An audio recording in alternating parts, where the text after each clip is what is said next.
No, it's interesting because we all have this idealized image in our heads about who we're supposed to be, who we should be. We're supposed to be kinder, we're supposed to be less greedy, less jealous. There's an ideal version in our heads, and that was not created by us. That ideal version was created by everybody around us. And I know it sounds like I'm basically just shifting the blame to my external circumstances, but I'm not doing that. I'm literally just accepting that the ideal image that I've been holding on in my head for like 3 decades of my life almost was not actually mine. I did not create that. I just assimilated it based on whatever was happening around me. So if somebody said that jealousy is bad, I automatically in my head formed that the ideal image should not be jealous. If somebody else said that vulnerability is bad, well, they don't have to say it. If somebody else's actions or words or just behaviors proved that vulnerability is bad, then in my ideal image I will make sure that we should not be vulnerable. And this ideal image again lives in the unconscious, because the unconscious is this crazy ass, oh god, it's like an iceberg where the part of the ice that you see is actually the conscious, and the 90-95% of the ice that's under the water, that's our unconscious. That's how vast our unconscious is. And in that unconscious we keep feeding this ideal image of who we should be. So I took a pause and I decided to not interrogate, but talk to myself about what my ideal image looks like. So, my ideal image is basically you have to be extremely rich. Like, I need to start my business, earn a lot of money, become so rich, because growing up, the environment around me, I don't want to take my family's name, but like my family, my friends, my relatives, everybody has always considered money as success. So they don't consider personal growth or healing or self improvement as a part of success. As long as you're earning a lot of money for yourself, you are successful, and every bad thing about you will be ignored because, well, you have money, right? So that's one aspect of what my ideal image looks like. The second aspect, which happened later in my life over the course of my teenage years and my 20s, where I realized that when I was in relationships with people, and I realized that vulnerability is bad, sensitivity is bad, jealousy is bad. So then I integrated that into my ideal image. So my ideal image is supposed to be extremely rich, extremely nonchalant, not sensitive, no vulnerability, very, very strong headed. And the most important, which I feel drives a lot of my erratic behaviors and anger, is this this thought that if you're weak, people will walk all over you. So you have to be a bitch. And I have incorporated that into my ideal image as well. So now when I look at who I would be in an ideal situation, like when I'm successful, this is who I'll be. And so I started to intentionally dismantle this image that I have in my head, this ideal image of myself. So, like I said, first one was being rich. And like I said, the environment around me did not applause for self growth or improvement or healing. They applauded for money. But that was them. That's not me. If I look at myself, I've always been a creative soul. Like, I've been drawing and painting and writing poems and writing novels and whatnot since I was like 5 years old. But I've always been creative. I've always found peace in creating stuff that comes from within me. So I haven't been doing that for a lot of years now, but today I realized that this is who I was before the external factors told me that this is not going to get you anything. Painting and drawing and writing books is not going to get you anywhere. You should become an engineer and get like a 1 CR package or something. So that's where that shift happened. What next? The vulnerabilities, right? Like I said, if I was being vulnerable or sensitive in my relationships during my teenage years or in my 20s, and I was kind of I can't remember a word for it, but I was kind of punished for it, right? Like the people grew distant from me, they stopped liking me or something. I don't know. Uh, but I realized being vulnerable is not that great a sign, because it annoys a lot of people when you share your vulnerabilities. It's annoying a lot of people, so that's not great. Being sensitive, I used to be sensitive AF, so sensitive that if I sense a small change in the way you pick up a pen, I'll I'll be like, yeah, something's wrong with him. I need to now know what's happening, what's going on in his head, which was also, of course, a sense of control. I wanted to control everything. Everything that I could, I wanted to.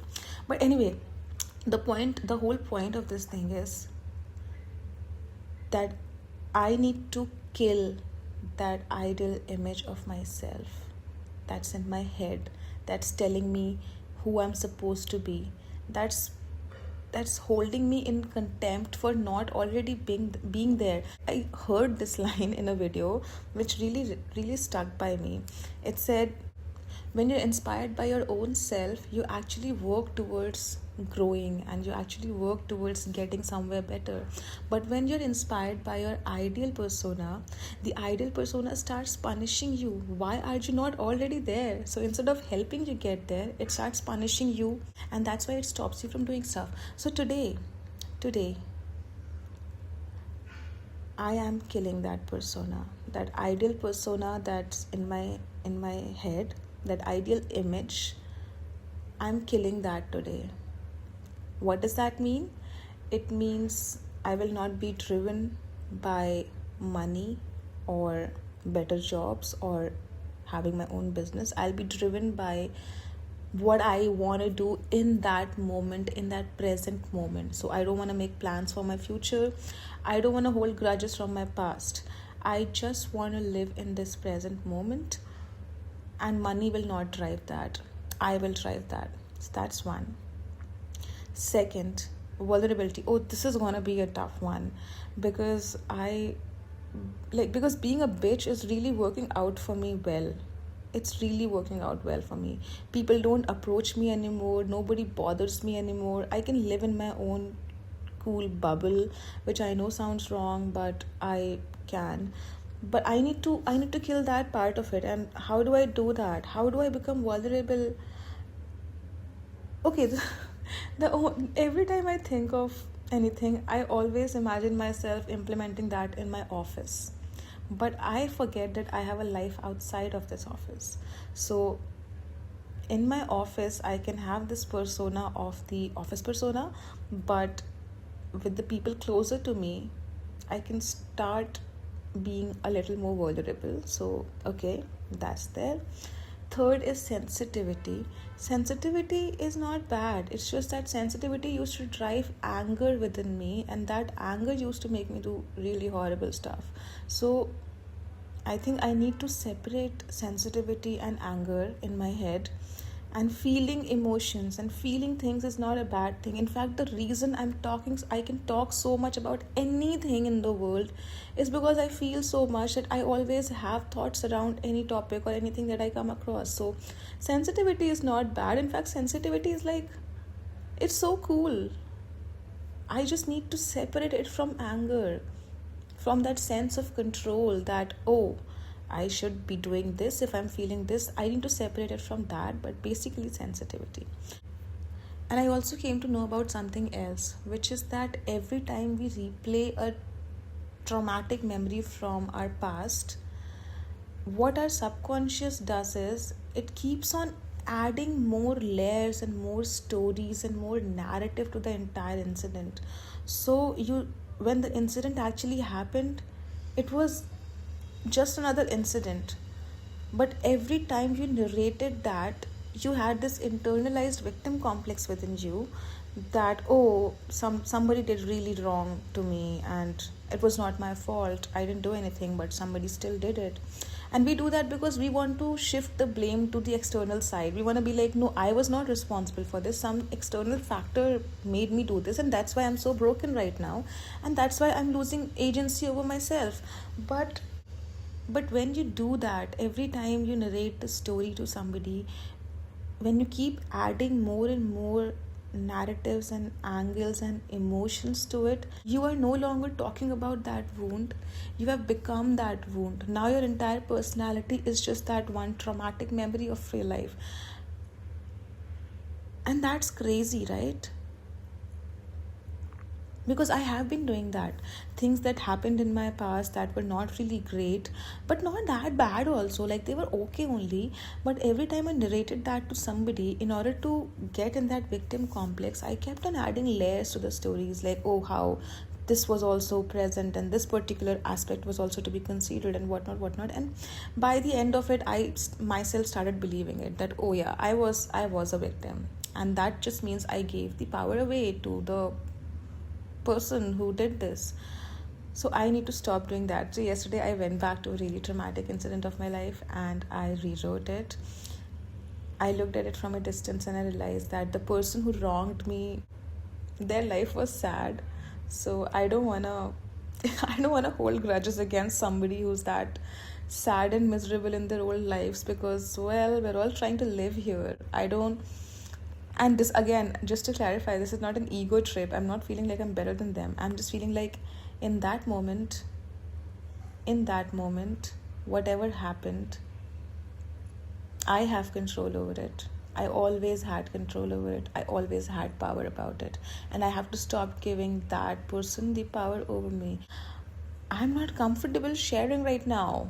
Okay? I'm drawing a boundary here because, well, YouTube told me drawing boundaries is a good, healthy thing to do. So, boundaries are drawn. Bye.